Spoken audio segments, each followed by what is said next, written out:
Vale, pues voy a hacer el ejemplo 1.43, el apartado A. Entonces, en este apartado nos piden calcular las coordenadas esféricas del punto 1, menos 1, 1, que nos lo están dando en coordenadas cartesianas, es decir, pasar de coordenadas cartesianas a coordenadas esféricas. Entonces, bueno, antes de nada, lo que he hecho es copiarme el dibujo que hice en el vídeo anterior, es decir, un sistema de referencia en el que había dibujado un vector v. En verde había dibujado las componentes las componentes rectangulares de este vector v, y en azul había dibujado las componentes, bueno, esta no estaría, esta no.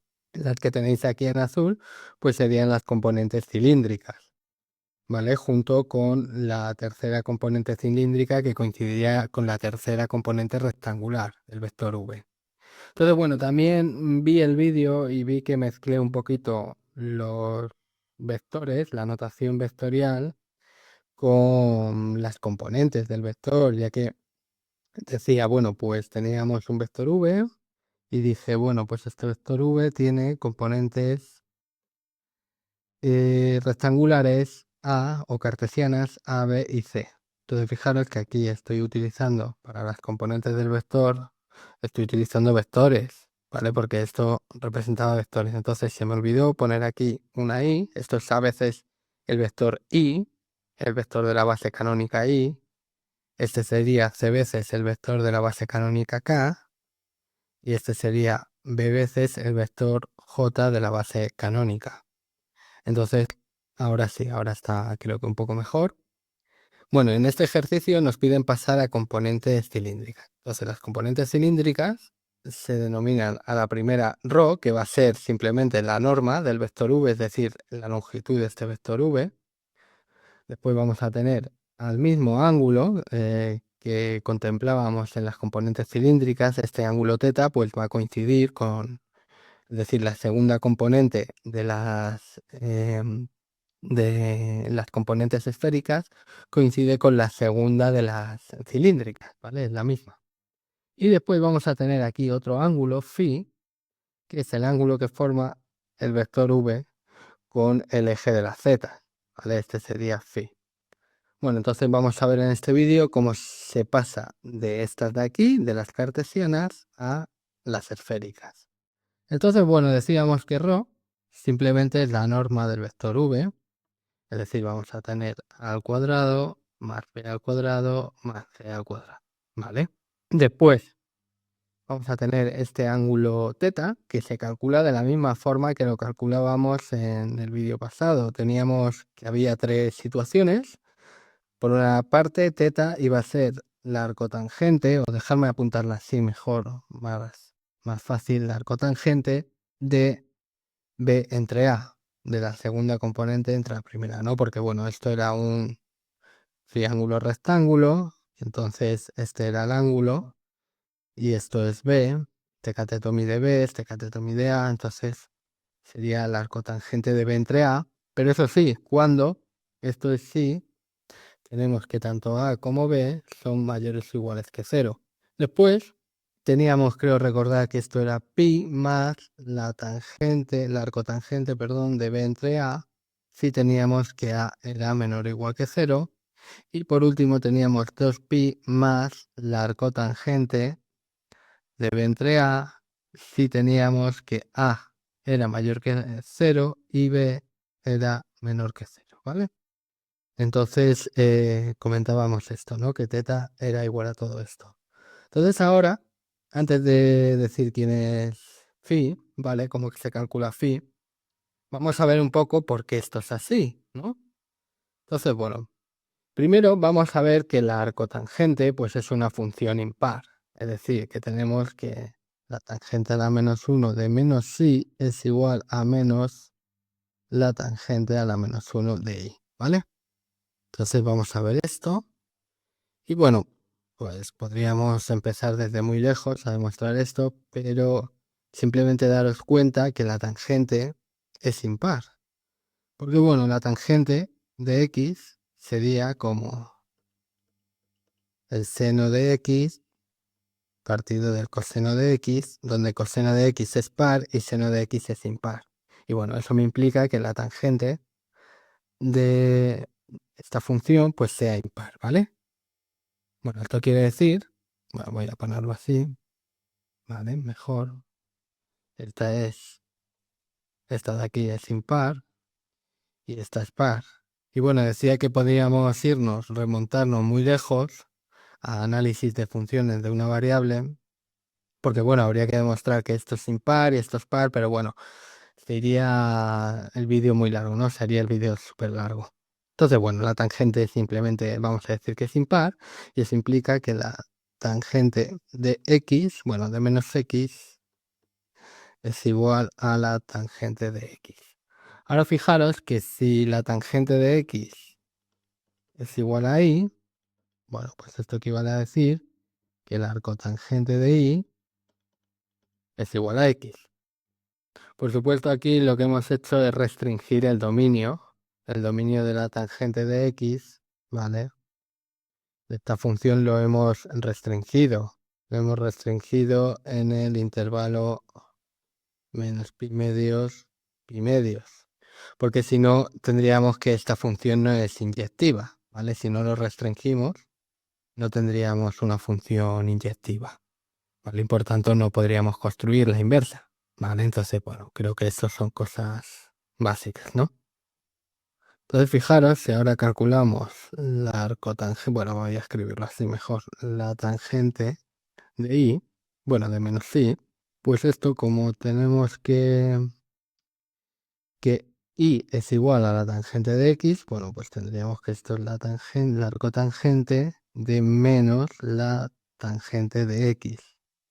Pero la tangente es impar, entonces tendremos que esto es la arcotangente de la tangente de menos x y estas son una inversa de la otra, entonces esto al final nos da menos x, pero menos x es menos la arcotangente de y.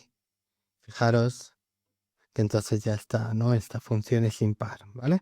Entonces, bueno, esto es un poco algunas consideraciones para ver de dónde sale esto de aquí, ¿no? Esta función acá. Entonces, bueno, vamos a dibujar aquí a sucio los ejes de coordenadas x e y. Vamos a contemplar que a y b son mayores o iguales que 0 y que tenemos el vector r, que es igual a veces i más b veces j. Entonces este vector está viviendo en el primer cuadrante, está por aquí. Bueno, pues sería más o menos un vector así. Entonces, si ahora dibujamos el triángulo rectángulo, aquí tendríamos un ángulo alfa o teta, vamos a decirle mejor. Aquí tendríamos una altura b y aquí una altura a. Y ya simplemente tendríamos que teta, pues es la arcotangente, o de esta manera, de b entre a, ¿vale? Y ya tenemos esto de aquí. Si a es mayor o igual que 0, simplemente teta, pues va a adquirir esta expresión que tenemos aquí, ¿vale? Ahora si dibujamos otra vez otro sistema, x, y ahora vamos a contemplar que a es menor que 0 y b es mayor que 0. Entonces r va a vivir por aquí, en el segundo cuadrante, y aquí tendríamos otro triángulo rectángulo. Este cateto de aquí mide b es mayor o igual que 0, y este de aquí mide menos a, ¿vale? Porque a es menor o igual que 0 y bueno, esto tiene que ser, una distancia tiene que ser positiva, entonces le pongo menos a, ¿vale? Aquí tendríamos a la coordenada a en el eje de las x, ¿vale? Entonces este cateto de aquí tiene que medir menos a, ¿vale? Y aquí tendríamos un ángulo alfa, ¿vale? Y el ángulo que queremos averiguar es este de aquí, teta.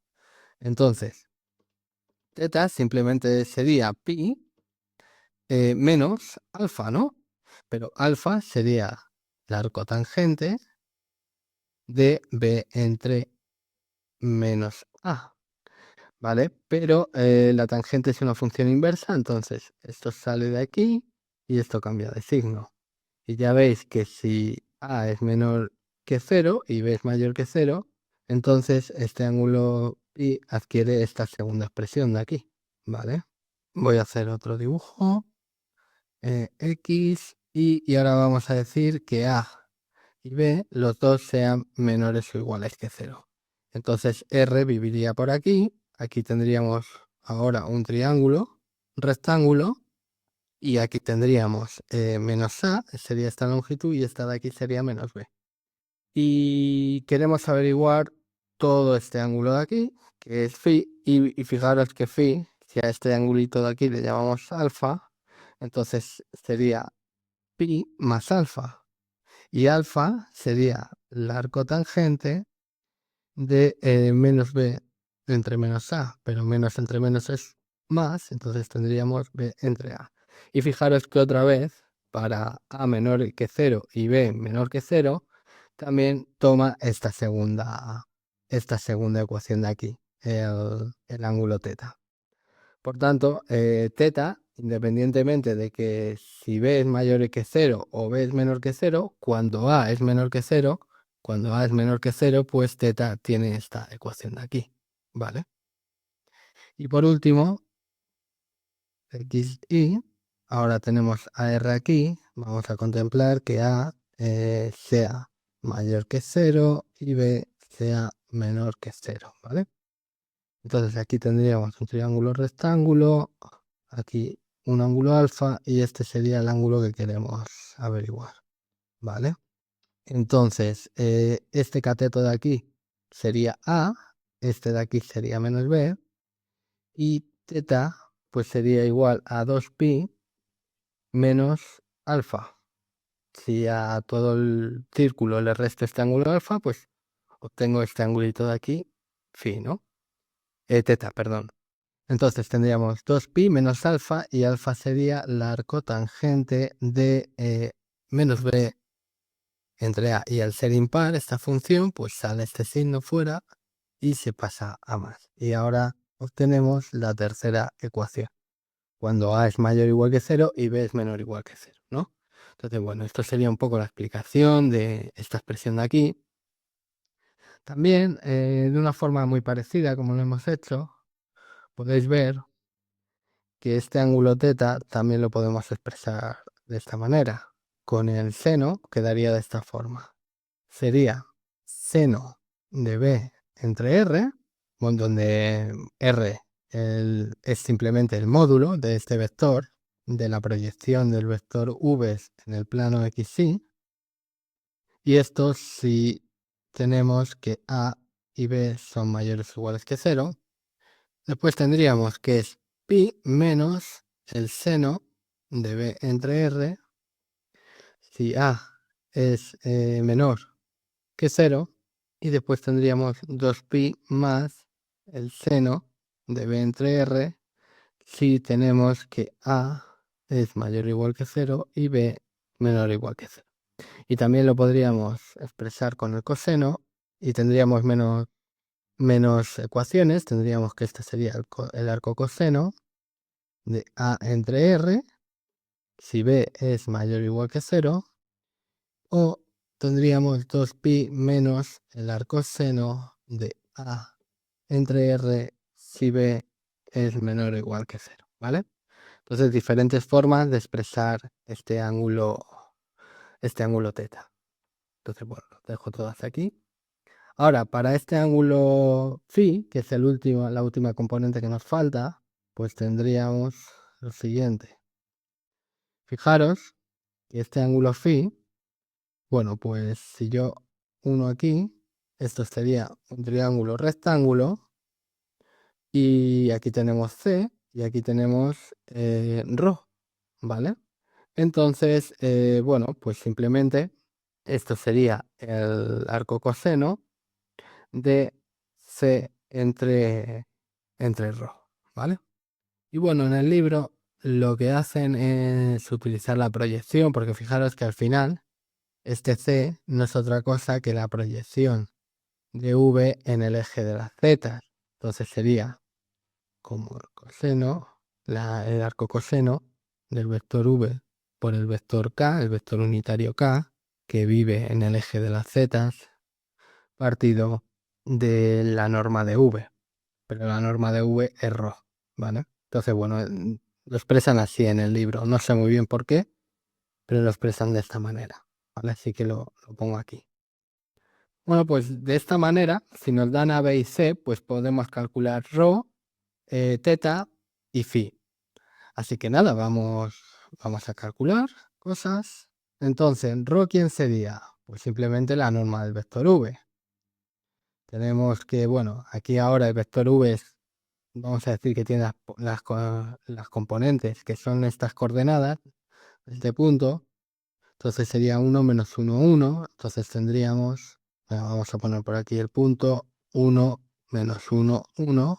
Lo he copiado bien, ¿verdad? Sí. Bueno, entonces aquí tendríamos que ρ pues sería igual a 1 al cuadrado más menos 1 al cuadrado más 1 al cuadrado y todo dentro de una raíz, y esto al final es raíz cuadrada de 3. Vale, pues ya tenemos la primera componente esférica o coordenada esférica, si lo estamos contemplando como un punto. Y ahora vamos con teta. Bueno, pues para teta tengo un montón de cosas. Bueno, diréis, una cosa antes de continuar, perdonad, diréis, ¿y por qué para phi no haces todos estos casos? Porque es que si ya calculamos teta, pues phi va a vivir, me da igual. Phi simplemente dando un ángulo entre 0 y pi, pues ya voy a poder contemplar todas las posiciones del vector v, porque el ángulo teta ya me está rotando el vector v alrededor del eje de las zetas, ¿vale? Entonces, si por ejemplo el vector v estuviese por aquí y aquí tuviéramos todo este ángulo phi, en realidad no tendríamos todo este ángulo, perdón, tendríamos este ángulo de aquí. Y este ángulo, como veis, también está entre 0 y pi, ¿vale? Entonces, simplemente calculando el arco coseno, ¿vale? Pues ya nos da ese ángulo entre 0 y pi. Fijaros, por ejemplo, si recordamos un poco cómo es la gráfica de la inversa del coseno, bueno, pues acordaros, así un poquito más así, ¿vale? X, y aquí tendríamos a menos 1, 1, y la gráfica pues haría algo así, iría desde una altura de pi, de este punto a este punto, pasando por pi medios, y haría algo así, ¿vale? Entonces, si veis, todas las imágenes de esta función de aquí ya están entre 0 y pi, por tanto, no hay que hacer nada más, no hay que distinguir casos. Esto de aquí siempre va a ser un valor entre 0 y pi y me va a poder representar este ángulo de aquí sin ningún problema, ¿vale? Y no habría que dar más casos, porque ya todos los casos se han dado para el ángulo teta. Vale. Entonces, bueno, ya tenemos quién es la norma del vector v. Vamos ahora con teta. Entonces, bueno, voy a coger esta de aquí. Tenemos que ahora b es menor o igual que 0. Entonces, teta sería 2pi. Fijaros, este sería como a, b y c. Entonces, b es menor o igual que 0. Entonces, teta sería como 2pi menos el arco coseno de 1 partido de r. ¿Y r cuánto vale? Bueno, pues r, fijaros, lo calculo por aquí abajo. Fijaros que r simplemente sería, pues, raíz cuadrada de este al cuadrado más este al cuadrado. Tendría entonces 1 al cuadrado más menos 1 al cuadrado y todo en una raíz, y esta sería raíz cuadrada de 2. Entonces sería 2pi menos raíz cuadrada de 2 entre 2. Raíz cuadrada de 2 entre 2. Pero entonces, si recordamos la tabla que dibujé en el vídeo pasado, sabemos que esto es pi cuartos radianes, porque el coseno de pi cuartos radianes es raíz cuadrada de 2 entre 2. Entonces esto sería 2pi menos pi entre 4. Y esto al final nos sale, bueno, pues si multiplicamos por 4 aquí y dividimos entre 4 sería 8pi entre 4. Y al final esto nos sale como 7pi cuartos. Vale, pues ya tenemos quién es teta. Y vamos ahora con el difícil, ¿vale? Bueno, si lo hacemos con la calculadora no sería difícil, pero en este caso, si no queremos hacerlo con la calculadora, dar una aproximación va a ser difícil. Entonces os voy a enseñar un poco cómo sería eso, o cómo se me ha ocurrido a mí hacerlo. Entonces, vamos con teta, perdón, con phi. Perdonad si confundo a veces estas letras griegas. Entonces esto simplemente sería el arco coseno de C, que vale 1, partido de ρ, que es raíz cuadrada de 3. Y claro, esto pues ya no lo tenemos en la tabla y es difícil. Entonces, ¿cómo podríamos calcular esto sin calculadora, no? Iba a decir con calculadora, pues usando la calculadora, claro. Entonces, vamos a ver cómo hacemos esto.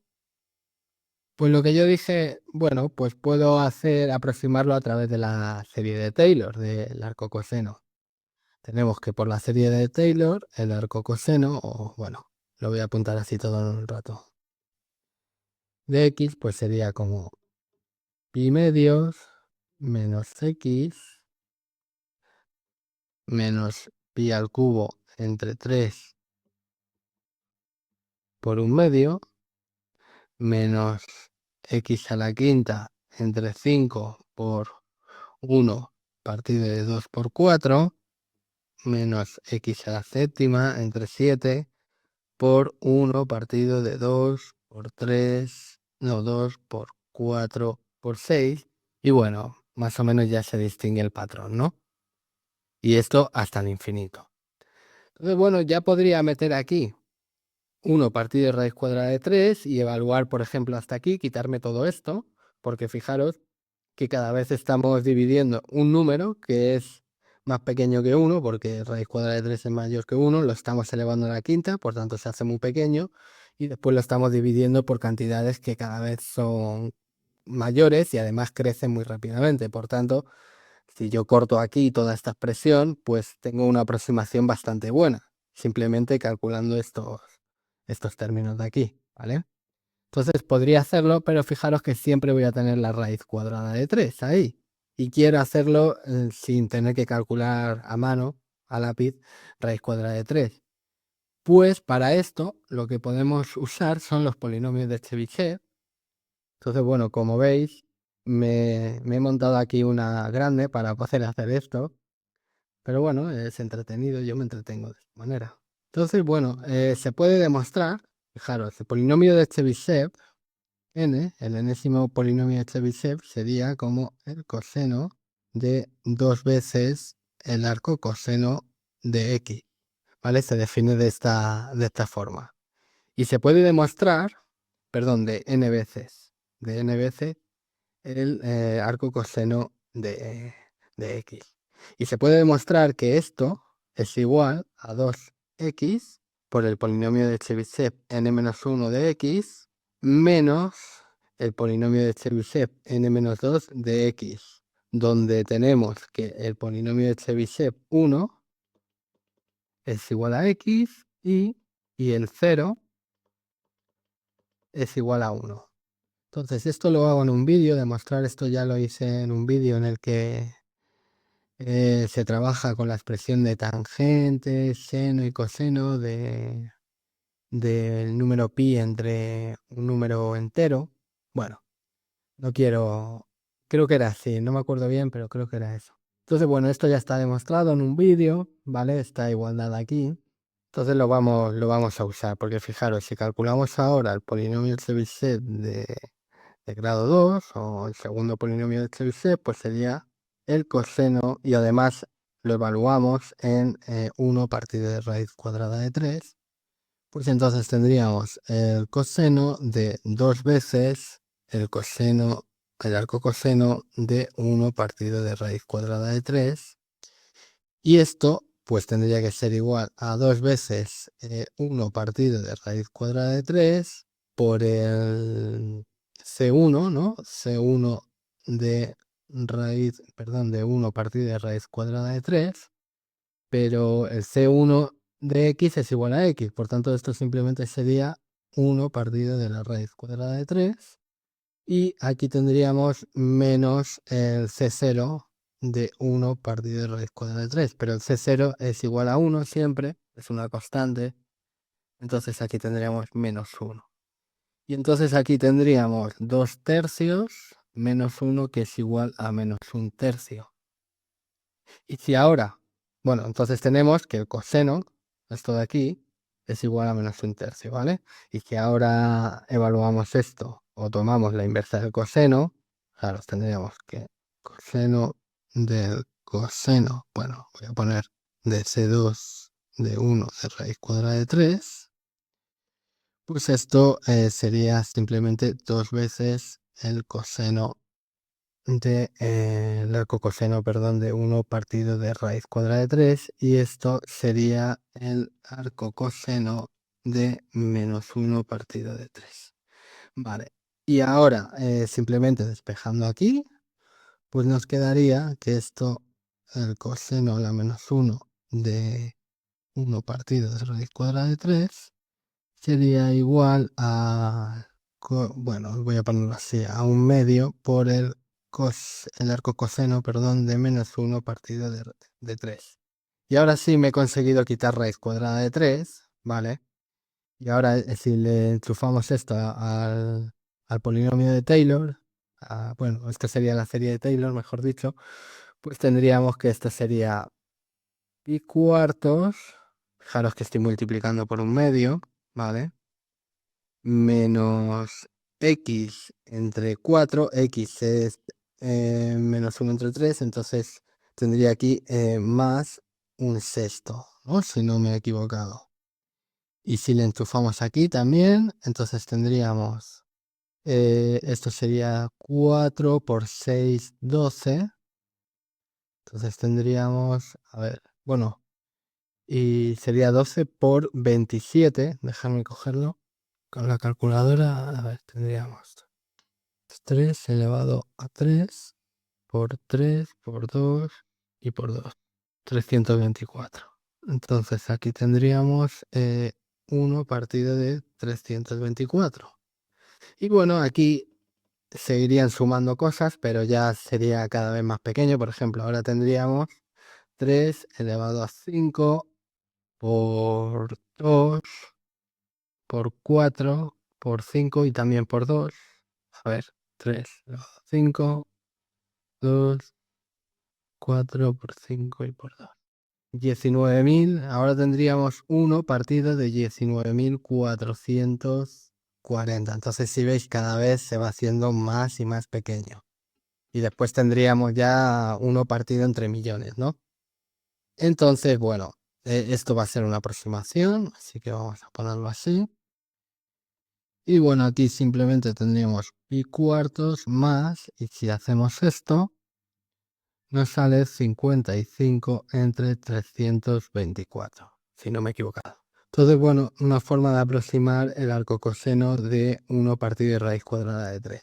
Entonces, bueno, ya el punto P, las coordenadas esféricas, sabemos que van a ser raíz cuadrada de 3. Después teníamos, creo que 7pi entre 8 o entre 4, 7pi cuartos. Y después pi cuartos más 55 partido de 324, ¿vale? Bueno, pues nada, hasta aquí el vídeo y ya nos vemos en otro. Hasta luego.